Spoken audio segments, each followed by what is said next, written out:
Hola amigos, sean bienvenidos una vez más a este canal Codemia Exceliac, y en esta ocasión vamos a realizar una exploración en los conceptos de arte, técnica y su raíz rastreable como tecne. Esto naciendo de la pregunta de ¿todo trabajo puede ser artístico? Disculpen los perritos de fondo. En este sentido, realizamos la apertura. Vivimos haciendo cosas, todo el tiempo, desde lo más simple, como hacer de comer, barrer, arreglar algo en casa, hasta lo más complejo, como programar, diseñar, construir o enseñar. Pero casi nunca nos detenemos a pensar qué significa realmente hacer algo. O más aún, ¿qué tipo de relación tenemos con lo que hacemos? Porque no es lo mismo hacer algo entendiendo el proceso, tomando decisiones y mejorándolo, que simplemente seguir instrucciones. No es lo mismo cocinar porque sabes lo que estás haciendo, a solo seguir una receta sin entender nada. No es lo mismo trabajar creando algo, a trabajar repitiendo algo. Y aquí aparece la pregunta que nos compete. ¿Todo trabajo puede ser artístico? No en el sentido romántico, sino en el sentido de si todo trabajo puede tener expresión, intención y sentido. Para responder eso necesitamos irnos más atrás, mucho más atrás. Nuestro punto de partida, ¿qué era la tecne? Antes de que existiera la palabra arte como lo usamos hoy, antes de que existiera la técnica como algo separado, existía una palabra que lo englobaba, tecne. En la antigua Grecia, tecne no era solo hacer cosas, era saber hacerlas. Pero no cualquier saber, un saber que implicaba entender las materiales, entender los procesos, entender los objetivos y los resultados.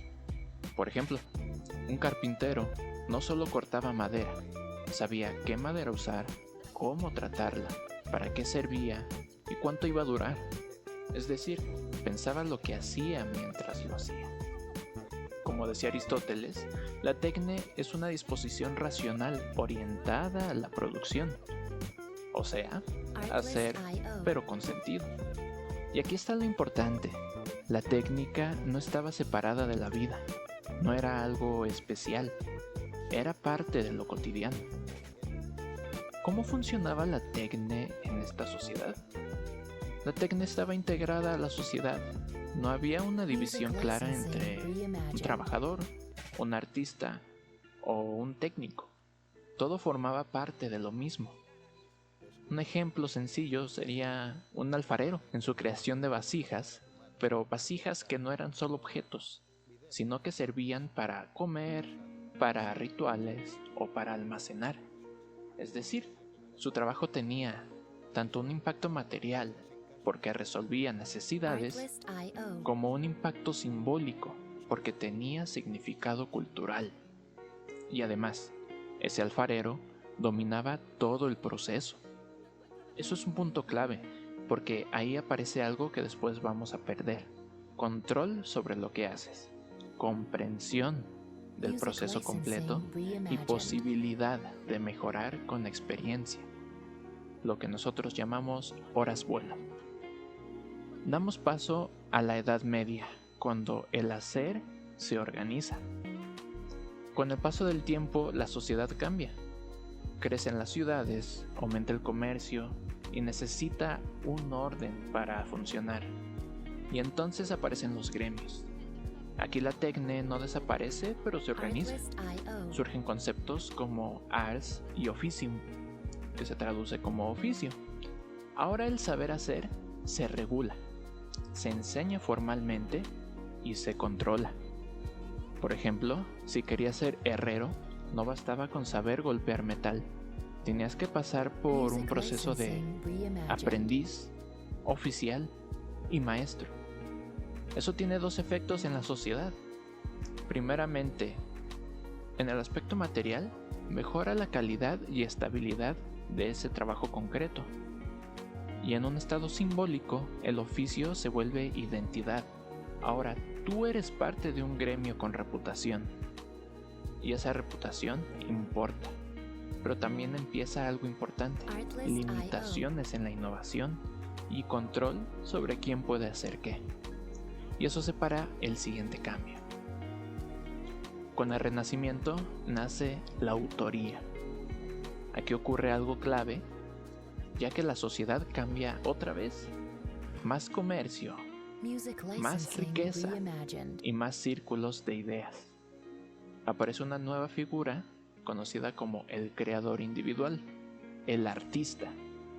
Ya no solo alguien que hace, sino alguien que piensa, diseña y firma. Como decía Leonardo da Vinci, la pintura es cosa mental. Aquí pasa algo fuerte. La técnica se empieza a dividir, porque ahora importa la creatividad, la originalidad y la firma.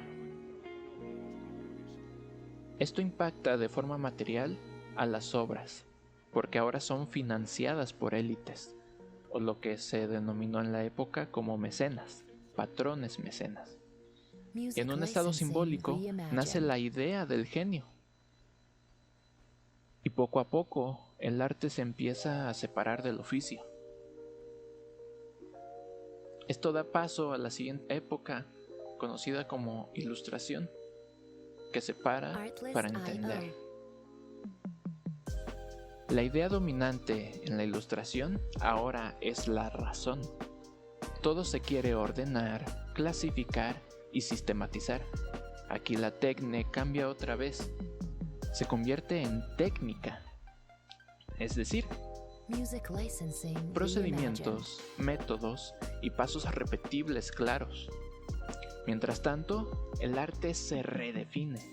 Kant dice: el arte bello tiene su fin en sí mismo. Es decir, que el arte ya no es útil, es contemplativo. O es útil en otro aspecto, pero no precisamente a la satisfacción de necesidades primarias. Y entonces la separación queda clara. La técnica se orienta a producir y el arte a expresar. Esto permite avanzar en conocimiento, pero también rompe algo importante: la unidad entre hacer y sentir. Esto abre paso a la siguiente época de transformación, la ruptura total, la industrialización. Aquí llegamos al quiebre más fuerte, en la revolución industrial, donde surgen máquinas, fábricas y producción masiva. Ahora el trabajo cambia radicalmente.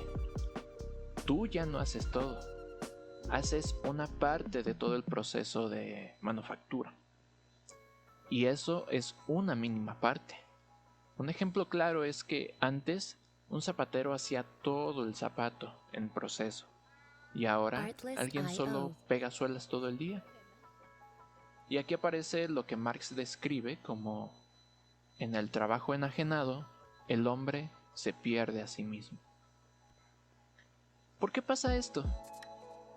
Porque pierdes el control del proceso. Tú no decides el cambio de ese producto y no ves el resultado completo, sino una mínima parte. Sus impactos en material es que existe una producción masiva y una eficiencia. Y en lo simbólico, el trabajo se vuelve obligación, no expresión. Es necesario para subsistir, pero ya no es método de expresión. Y la técnica queda completamente fragmentada. Con esto damos paso a la actualidad, cuando la técnica se vuelve invisible. Hoy, la cosa no desaparece. Se vuelve más compleja todavía, porque vivimos en sistemas donde nos gobiernan algoritmos que deciden, plataformas que organizan y datos que generan valor. La técnica ya no es solo herramienta, sino que es infraestructura. Por ejemplo, un repartidor no solo reparte, está dentro de un sistema que mide su tiempo, califica su desempeño y decide cuánto gana. o un creador digital que crea contenido, pero depende de métricas, de visibilidad y de lo que favorece el algoritmo propio. Como decía Walter Benjamin, la técnica cambia cómo percibimos y producimos. Hoy cambia incluso cómo vivimos el trabajo. En sus impactos materiales existe una concentración de poder en plataformas. Y en un espacio simbólico creemos que somos libres, pero seguimos estructuras invisibles. Con esto vamos a realizar una recapitulación de toda la transformación con la tecne. Si vemos el recorrido, en la antigüedad, la tecne era una unidad, un saber hacer con expresión. Después, se organiza y se sistematiza a una escala local. Después, se individualiza. Posteriormente, se separa el arte, la expresión, de la técnica, la producción. Y, en última instancia, se fragmenta con la industrialización, donde ya ni siquiera produces en completitud, sino una pequeña fracción. Y hoy se vuelve un sistema invisible, un sistema que existe, pero que no es conocido plenamente. Entonces volvemos a la pregunta: ¿todo trabajo puede ser artístico? ¿Puede tener atisbo de expresión? La respuesta directamente es que no. No directamente. Aquí cabe una reflexión. ¿Qué tendría que cambiar para que eso vuelva? Si queremos recuperar el sentido en el trabajo, no basta con ponerle ganas. Se necesitan condiciones reales, control sobre lo que haces, tiempo para aprender, la posibilidad de decidir, reconocimiento del esfuerzo y organización más justa. Entonces la pregunta cambia. Ya no es todo trabajo puede ser arte, sino ¿qué tendría que cambiar para que el trabajo tenga sentido? Y aún más fuerte, ¿en verdad queremos que tenga sentido o ya nos acostumbramos a que no lo tenga? ¿Sería necesario regresar a esa época? Music licensing reimagined. Esto no es solo una historia, sino que es una forma de ver cómo la vida diaria cambia. Cada cosa que haces puede ser solo una repetición o puede ser algo con sentido. Por eso no depende solo de ti o de tu intención, depende de cómo está organizada la sociedad. Así que te dejo esto para reflexionar. ¿Dónde ves hoy trabajos con sentido, con expresión? ¿Dónde ves trabajos vacíos? ¿Y qué tendría que cambiar para que eso fuera distinto?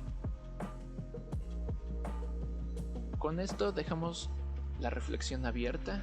Espero que en los comentarios puedas dar tu opinión. Sin más por el momento, te agradezco por quedarte hasta el final del video. Si te gustó, dale me gusta, comenta y comparte si te ayudó a reflexionar o a abrir un poco el panorama acerca de lo que haces diariamente. Y sin más por el momento, me despido. Hasta aquí con mi Exceliac y espero que tengas un excelente día.